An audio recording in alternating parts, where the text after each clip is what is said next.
Okay, thank you very much for the introduction. So for those of you who've not been on the show before, I'm Sarah Farmer. I'm an executive coach and I currently work with leaders who are getting back into work post-redundancy.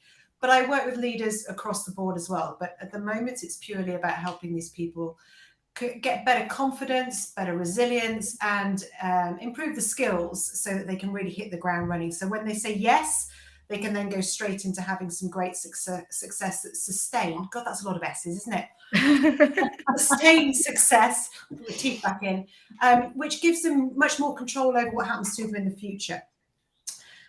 So today we're talking about a high performance culture. I was screaming so much on Friday night. I have to excuse my voice as it is going a little.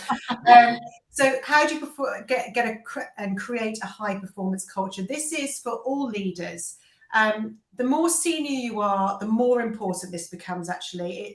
If you're a junior leader starting out, yes, please learn this. But if you're not doing this top down, we've got a problem. Mm-hmm. So the first question really to consider is, what is a high performance culture? What does it look like to you? And why should we care about it? So in the comments, if you are comfortable, tell me just quickly, what do you think a high performance culture consists of? What is it to you? And then I'm going to explain to you what the actual definition is, how we do it, why we should do it, and then answer any other questions that you might have. And excuse the dogs barking, someone's just banged on the door.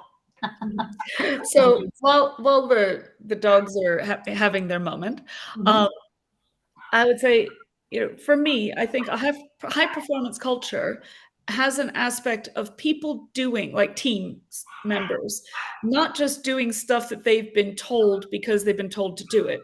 They need to understand. I think if team members understand why they're doing what they're doing and how that fits into the broader picture, I think that can help people proactively find solutions that work better. Yeah. Sorry, I just picked myself. I was going, yeah. I was thinking, I'm scribbling as I always do, so yes. So much to learn. That the team will be motivated and engaged, not just in what they're doing, but the wider team. Yeah. And they'll be collaborative and wanting to kind of get involved. And also they'll be kind of brave enough and empowered to come forward with new ideas. Brilliant. So this is kind of, you're describing the result of a high performing team. This is what they're able to do. So Dan said open communication, risk taking. Yeah, brilliant. Any others? Yep. Nothing coming in at the minute. Oh yeah, Dan. Yeah. So we'll give you the official definition, which is how do you get to all of that? And this is all about the whole team adhering to a consistent set of universally accepted behaviours. And this also includes the norms. It's kind of the how we work around here. And it includes the values, and the behaviours obviously are optimal for high performance. Now, this is then encouraged, supported and driven by the leaders. And then it's optimised by all the processes that sit underneath all that to make it happen. Should we just... Sorry, yes. I was going to say, we've got a few more. Yeah, sure. They all just kind of came flying in. So really quickly, sorry to interrupt, but go on. Danny says, an environment where everyone can bring their best self to contribute towards a safe, prosperous and purposeful role within a supportive and value-aligned organisation. Agreed. Zoe says, trust, respect and recognition of people's strengths. That's one, isn't it? The recognition is so important. Yeah. And strengths and weaknesses to allow people to make decisions and be supported. Yes. Danny also says an environment where everyone can, he said that twice. Maybe we've got it was so good. Let's do it again. Yeah. Gary says one word, culture. Yes. And Paul says a balance of challenge and support with review to clear goals that are always front of mind. Brilliant. And there's so much in there. And as I go through this, let's just see what Joseph said. High performance culture to me is a team group that works together to make things better and more efficient. It betters themselves as well as the company. And then Gary says, not sure about the description of top driven. Okay, there you go. All right. Well, let's come to it. It's just from where I work, I've worked top down and bottom up. When you work bottom up in what I do, you have limited impact because people are controlled by what is happening above them. So they could want to be and do better, but if they're being limited by the culture and the leaders that create that culture, then we have a real problem. So everyone is right, by the way. All of that is correct. It doesn't really matter, but we know what it feels like. We know when we're in a high performance culture, in a high performance team, and we know when we're not. The way we can tell if we're not is that there tends to be a higher absentee rate, a higher presenteeism rate, which is I'm at work, but I'm totally checked out. Lots more sickness as well. And there's a much higher level of mental health problems in organizations where the culture and the performance are just not optimal. In fact, they're probably awful. But so the better it is, the happier and healthier we are, the more fulfilled we are, the better our performance, high performance culture. But we've got to figure out how to do that. So when people are feeling more fulfilled, clearly they're going to be happier. They're enjoying it more. And we really mustn't underestimate the impact of this financially as well as emotionally, physically, and mentally. There was a study done recently, which a lady called Nadine Sinclair just posted out last week from Mind Matters, and it was done in 2021.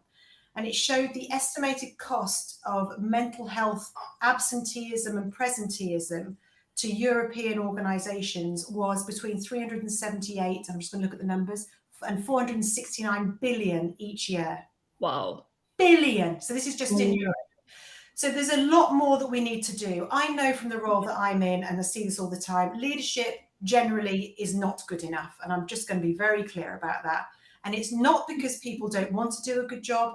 They either don't know how, they haven't got the right support, or they're not being treated themselves the way they need to be treated, which is very relevant to this, so that they can be the top performers they want to be. So it's a big task.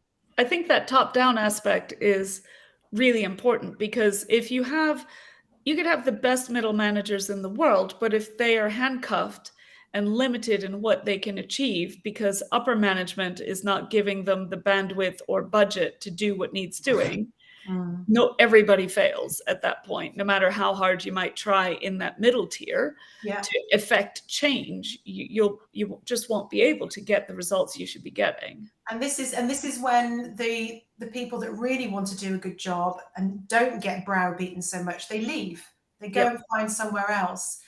You know, my big game in my head is that one day all leaders will have a coach, not just me, because I couldn't do everybody, but a coach or a mentor that can hold the mirror up and show them what they're doing well and where they could be doing better, because they literally are the puppeteers of the organization.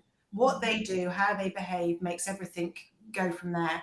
But so to be a great leader, what do you need? You need to have self-awareness. You need to be self-confident. You need to be emotionally self-controlled. You know, all emotional intelligence, leadership style stuff. And if you've got that, you can do what's coming next. And if you haven't, that's where you should be starting.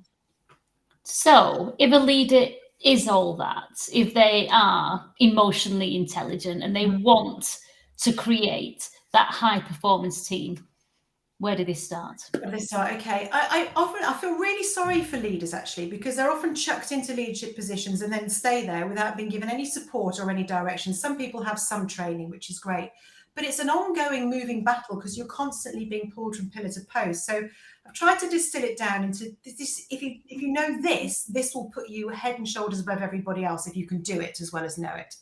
So the first thing is, it's all about the 5 human psychological needs. For some of you, you already know about this. This is called the SCARF model. I've talked about it before, and it underpins a lot of the work that I do. Well, all of the work that I do with all of my clients.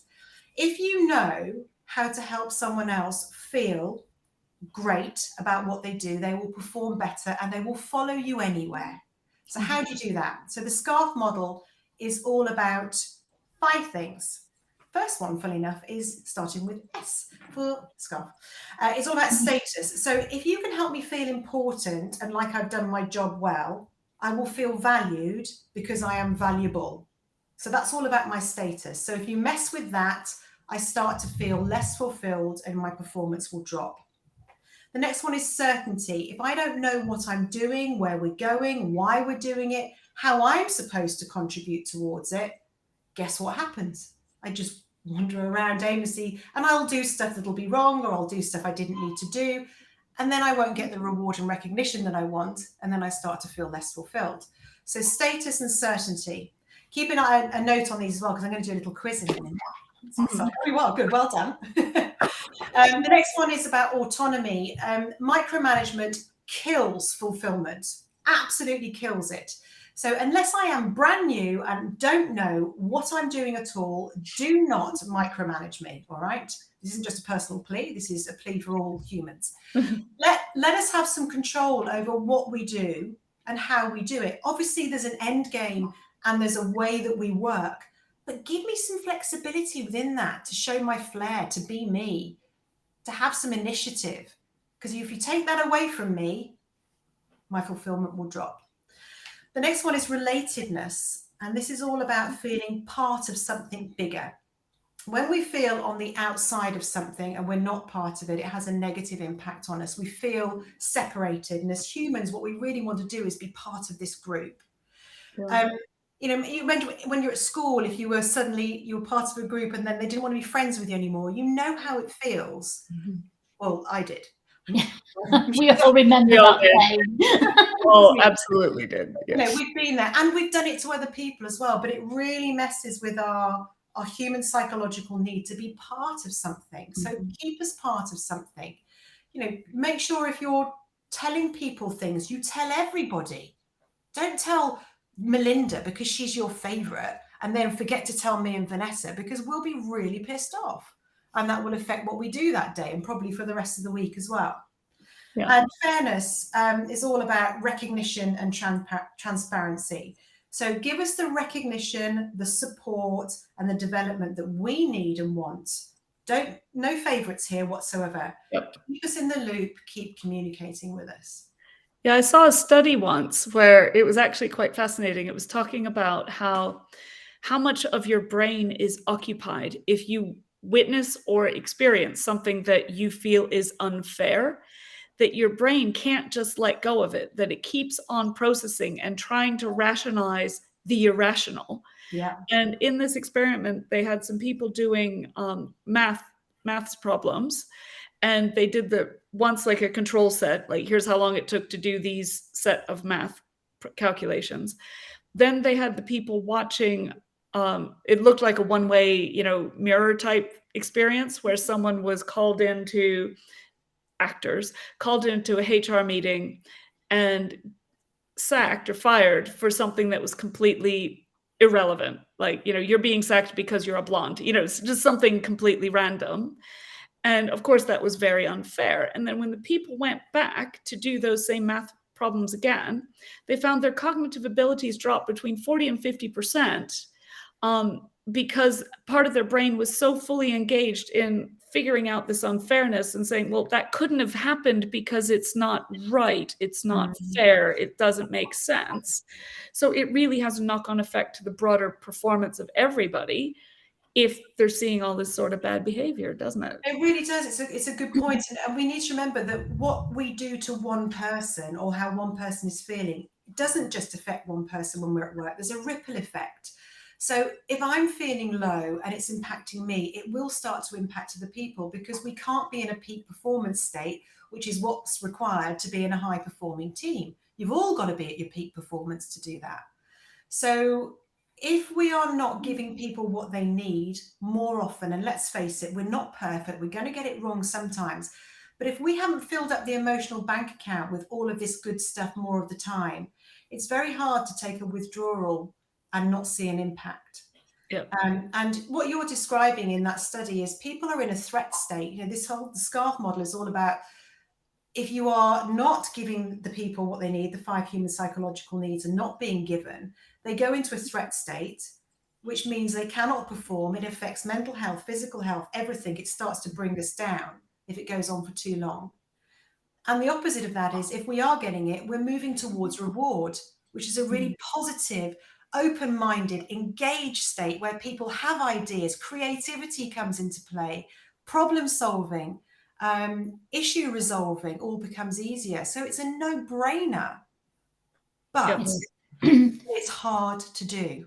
Before you go on and tell us how, let's just jump into some of those comments, because just as you were saying about mental health, Danny says, quick stat, for every £1 invested by employers in mental health, there is £5 returned in reduced absence, attrition and performance. Lucy also take note of that. Lucy says, sorry, she's late. She arrived a little bit later, but she's still on time. That's right. And she says, 100% I'm a middle manager. I relate to what you're saying.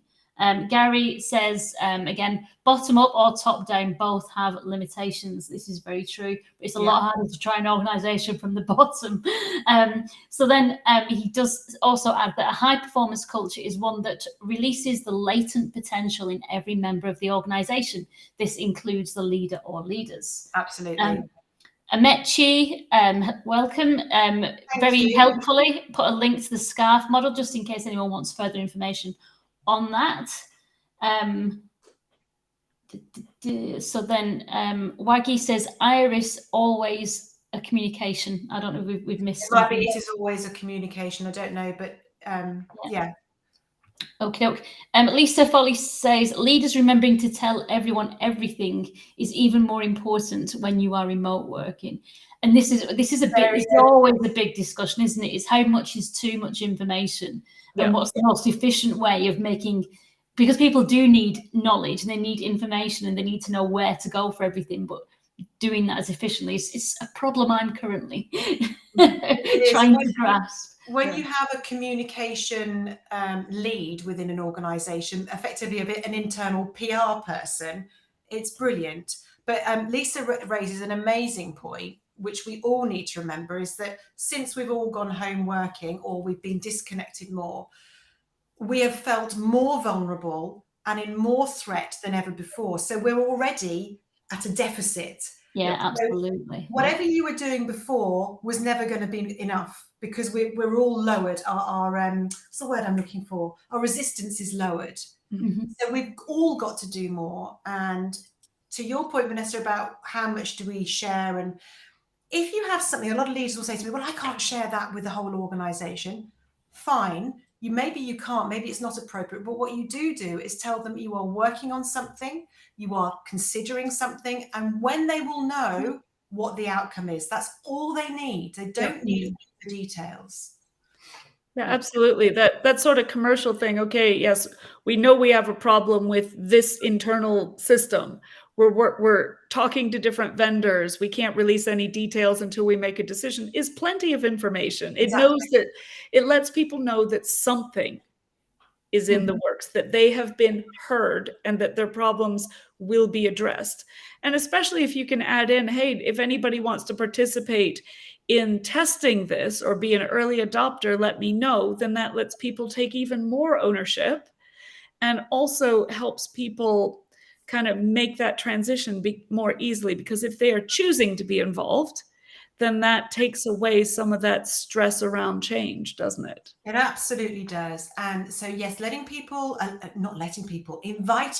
to get involved. Also, something came into head as you were talking about empathy, is if you can't tell people something because it's life and death, and let's face it, how often really is it life and death? So let's just be serious about this for a second.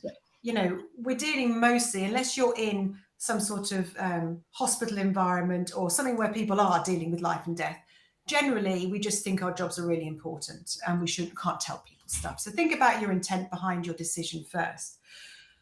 If it is important and you cannot share it for good reason, empathize with the people you cannot share it with. Tell them you would understand how you would feel if you were not getting this information. That is all we need. Yep. Empathy, tell me when you can tell me, and then you've ticked some boxes and you're ace. Fabulous. Okay, so just a few more comments and then you can tell us how. So Amechi says, if your emotions are running the show, it's really hard to perform at your best.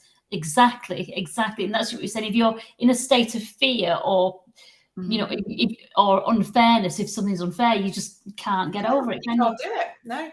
Danny, very usefully, thank you, shared the resource for the mental health statistic from Deloitte. Thanks,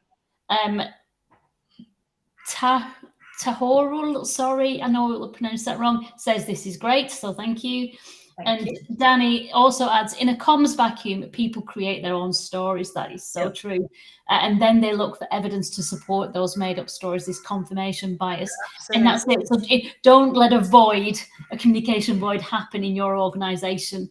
Keep communicating. Yeah, so anyway, that's even a bigger risk with the remote working too, because if upper management isn't hearing kind of the water cooler whispers, let's say, they can't proactively cut it off at the pass. And so if it's just things that are happening in like Teams chats or, like some sort of whatever internal platform you're using, management and, people just don't have the visibility and like those sort of overheard whispers and being able to ask questions and get that connectivity when they're remote. So how do you mitigate that? You can mitigate that through better, effective communication, making sure everybody knows, as Sarah said, not even, or even if you don't know how it's going to come out, what vendor you're going to use, whatever, you don't have to. Just say, we're working on it. That's good. I love this from Amechi. You're absolutely right. Our brains are hardwired, although they are more malleable than we choose to believe if we're willing to put the effort in as we get older. It's just harder to change the things we've chosen to believe. But we do. Every time an external event happens, it goes into our brain and we distort, delete, and generalize the information through everything we've ever experienced. From the day that we're born, from the second we could hear, so even before we're born, I would imagine. And we look for familiarity and patterns of behavior. So once we believe something, we'll look to make it happen again so that it confirms our bias. It's a fascinating thing. So we're actually full of lies that we've told ourselves over the years, but we're digressing. But you're right, communication, even if it can just be a bit better. And remember, we're not looking for perfection. We're looking for small increases in being better at this. And that has a massive impact on people. Fabulous. So you've told us about SCARF. Yes. Status, certainty, autonomy, relatedness, fairness. You see, I wrote well done. Yes. So how can a leader make sure that they are delivering that and supporting their organization with that? Okay, so it seems really hard, and everyone thinks leadership is the toughest job on the planet. I'd say you're probably right because it involves so many humans. However, we make it harder for ourselves if we can't lead ourselves and we can't self-manage first. Let's assume we've done that. If you haven't, then please ask for some support. There are 5 questions that employees have, including you as the leader, that you need to have answered to help you hit all of those 5 human psychological needs. The first one, before you do anything, is about the vision. We need to know, where on earth are we going? Why are we going there? If we don't know where we're going and why are we going there, how are you supposed to inspire me as a future employer, as an existing employee, as an investor, as a customer? I mean, Vanessa, you'll be all over this when you start thinking about branding and everything else, but it hits every part of the business. But as a leader, if I can't inspire my team to say, it's going to be a great day today because remember, we're doing this, it's a big thing, we're going to make this happen, it's awesome. How am I supposed to be excited? Yeah. How am I supposed to be excited? So if you think about the 5 human psychological needs, which one of those, the vision, does that hit? You can put your answers in the chat box, or I can just ask my co-host and put them on the spot. Can I? Yes, Vanessa. I think it's relatedness. It's knowing that you're part of something big. So there's a vision. You know that you've got a job to do to get us there. Absolutely. And the status. But there's others as well. It's status as well, because if I feel that I'm part of something bigger, then I feel valuable. Certainty too. And certainty. Yeah. So boom. It's everything. So if you do nothing else, have a whopping, cool, inspiring vision, and make sure everybody knows about it and talk about it a lot. Okay. Relatedness. Yes. Very good, Danny. You win a prize. I don't know what the prize is, but you win one. Goals. The next thing is, if I don't know what I'm doing to help achieve the big picture, which are my goals, how am I supposed to do them? You need to make them realistic. Or, I'm not going to talk about SMART goals, but they've got to be realistic. They've got to be measurable. They've got to be inspirational. I've got to be emotionally attached to them. I talk about SMARTy goals, not just SMART, because SMART's a bit dull. So let me have a say in how I do it as well. Help me plan those goals, but let me help you plan my goals. And then I'm actually involved, which hits what in the 5 human psychological needs? Relatedness again. Yeah, but also status and certainty, because I would say status, because if you as as a leader are asking me as a contributor where I want to go and how we can work together to get me there, then that means that you value what I have to say. And therefore that accords me the status, which makes me feel more connected to the organization. And autonomy, because I've now got autonomy. Yep. It affects so much. I mean, it's brilliant. So vision. So tell me where I'm going and why we're doing this, because I want to be excited. Help me feel like I've got somewhere achieving it. So give me my goals. And then the next thing is all about giving me, how do I know how I've done? I need feedback and I need coaching. So if you're not giving feedback regularly and you don't know how to coach, you're missing a massive trick, because you may have excited me with the vision. I may know what I'm doing, but I haven't got a blinking clue how well I'm doing. And I could be doing it better. Yeah. Or I could be going, wow, I'm amazing. And I could be teaching other people. So missing something massive there if this isn't part of your organization or regular daily work. So what does that hit, just very quickly, because I'm aware of time, but what do you reckon? Feedback and coaching. That's the certainty. Yes. Autonomy. Yes. Fairness. Yeah. All of them again. And relatedness, it's almost all of them again in one way or another. I mean, status. It's hitting buttons at different levels, but it's just the basics that we really need answered. Where am I going? What am I doing? How am I doing? And the next thing is all about reward and recognition. So how am I going to be rewarded for what I do? It's not that we come to work to be rewarded, but we don't come to work and ask not to get paid. We're there for a reason and we want to do a good job. How can I show and be given some reward when I've done more than a great job? Help me want to do more than that. And this isn't just there'll be a bonus and the whole company will have it. Make it specific to me. Know me. Understand what drives me.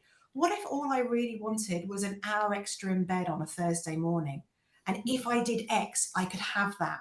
It's the tiny things that matter. And they're the ones that we remember, not the pay rises, not the bonuses. They're quickly gone. They're expected. It's the small stuff. It's the personal stuff that matters. What is your thought then, Sarah, on, I see some organizations on LinkedIn or, perhaps within internal structures doing those sort of memes, or like who's like employee of month, or we're commending Joe Blogs for doing something this past month and so forth. Are those methods effective, or are they seen more as a bit shallow? I guess. Okay. What's the view on that? It depends on how you see it. I would love it. You might hate it. And that's got a lot to do with our difference in behavioral styles and preferences. So for an expressive like moi, put me on stage, put lights above me. I don't care whether I've done anything or not, just do it anyway. And I'll feel really special. You would probably go, no, thank you very much. I would rather have something else. Maybe it'd be a letter from the MD. Maybe it would be a nice fine bottle of wine. This is why it's got to be, you've got to do more than just the generic, if you win this, you win a bottle of bubbly. What if I don't drink? Yeah. Ask me what I want instead. Yeah. So I think they work and they're important, but they won't work for everybody, which is why you need to do the other stuff as well. We've got quite a lot of comments. Do you want to carry on with this bit? Can I just finish this very quickly and then I'll come to comments. So what was I talking about? Reward and recognition. So that was about status, relatedness. You're getting the picture. It hits the human psychological needs. The last one is all about support. Give me the support that I need for the task that I'm working on. Don't just give me the support you think I need, because that's what I've always needed on every task. So this is all about situational leadership. and about the level of support and direction someone needs on a specific task. So look at me, look at the task I'm working on, and then decide how much support or direction I need. Don't assume because I've been working for you for 10 years that I can pick up a new task and do it brilliantly without any support. I will get upset. It will mess with my feelings of greatness about myself. I still need your help. Okay. Good. Right. I've got loads of comments, so I'll fly through them, and then you can concentrate on any of them at the end. Okay. So Joseph says, and some of these are related to things that we were talking about. Yeah, sure. So emotions and mental health are important, but the balance to maintain is really hard, especially in these times. Again, we were talking about working from home, weren't we, at that point? Paul says, interesting conversation. He had to leave. Really important that organisations find a way to know or measure their performance, whichever part it is that they want to measure. Waggy had said ownership, an ownership leader is needed. And Mechi asks, do organisations need to be aware of comms fatigue to a point where we switch off? Yes. And that's why it's really difficult, isn't it, for an organisation? Because again, people like to be communicated with in different ways and different levels. So to find the most effective way, and then also make sure that that communication is I was going to find the French then, findable, retrievable, kind of what the word is. If everyone can go and find the information they need so that they can kind of fill that up, that's really important. But also just with this comms fatigue, this is a lot to do, I think, with people are back to back to back to back. Now we are like this. They think, well, we'll just, you're free at 11. You've not been free since 11, but I'll get you at 11 o'clock. People aren't weeing, they aren't drinking, they aren't eating, they aren't stopping, they aren't thinking, they aren't calming down. It is absolutely ridiculous. Please stop. Make it mandatory. No one's allowed to do back-to-back meetings. That's my whole week's back-to-back. Anyway, moving on. Joseph says, as a member of executive management, I take very seriously to keep everyone informed as best I can and to make them feel part of the bigger picture, even if that means it is not reciprocated. Communications is key. Danny talks about relatedness again as one of the answers. Gary says, do you think that leaders have a realistic expectation of their team's resilience or an unrealistic expectation that their teams will simply bounce back and flex into the new post-pandemic paradigm? I think they have an unrealistic expectation, but it's driven by a desire for it to be so because they don't know what to do about it. It's unprecedented. And if you weren't a brilliant leader before, do you hate that word? It just popped out. But if you weren't brilliant at leading before, you're going to be even worse at leading now because you've got distance between you and your expectations. You just want everybody back in. And the impact on mental health from the last 2 to 2.5 years and people's imposter syndrome, self-limiting beliefs is astronomical. If we choose to ignore that, ignore it at your peril. Get better at leading is what I will say. And just because it's a different skill, isn't it? And a lot of people think, well, I'm fine to go back to the office full time. I want to. So everybody else must want to also. No, that's where that personalization comes into play. Okay. So Waggy also says vision, values, priority, and timed reviews. Brilliant. Deborah says, yes, people need to feel they are valued and understood. Lucy suggests a book, a great resource for leaders, middle managers, and future leaders, humans, is The Coaching Habit by the amazing Michael Bungay Stanier. He's brilliant. If you don't know how to coach, read that. It'll give you what you need immediately, but then learn to practice with someone and learn how to do it really well.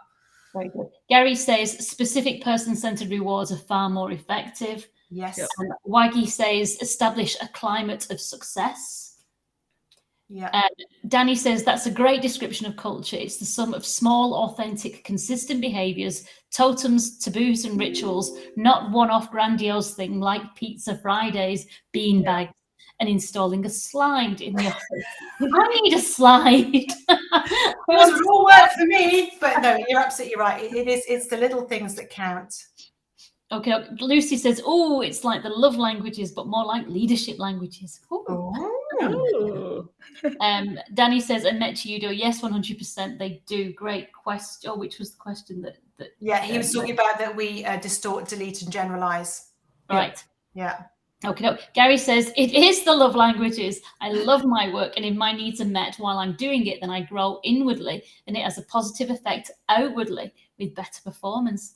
And that, can I just say, that captures it exactly. If your intent as a leader is to help other people be their best, which I highly recommend that is the intent you go in with, all of this becomes a lot easier. If you're spending all your time worrying about how you look and how you're performing, you're looking at it from the wrong angle. So Absolutely. care more about the people, not The about individuals, yeah. and the individual. I like that. So Zoe says, I also think that people have thrived at leading through the pandemic who may not have done before. Yeah, maybe so. And actually, I may sound like I'm being really negative. Remember, I'm seeing things from one side, but there are some people that have really stepped up, and impressively so. And Amechi says, Zoe, very, very true. And equally, some may not be the right leaders post-pandemic. Again, it's a different. We've got to go with what we've got in front of us. Oh my God, we're ahead of time. So thank you, Sarah, for a valued presentation. And then Danny says, too long, didn't read. Happy bees make tasty honey. There you go. Yep. Okay. Well, listen. Hopefully everyone's got something from that. If it all sounds too much, do a little bit of it. Start with the vision. Think about changing your intent. If you do that, you'll be so much better than many others are already. So it's the little bits that count. But yeah, thanks for joining us. Thank you. Let us know if you've got any other questions, and I'll do my best to answer them. If you pop them into the chat box, I will go in later. Thank you very much, everybody, and we'll see you next week. Thank you, Sarah. Who's on next week before we go? It's Melinda. Is it Melinda? Are you back? Is it you? Melinda's in the hot seat next week. So come and join us next week, and we'll see you all then. Have a great week, everyone. Bye, everybody. Thank you. Cheers.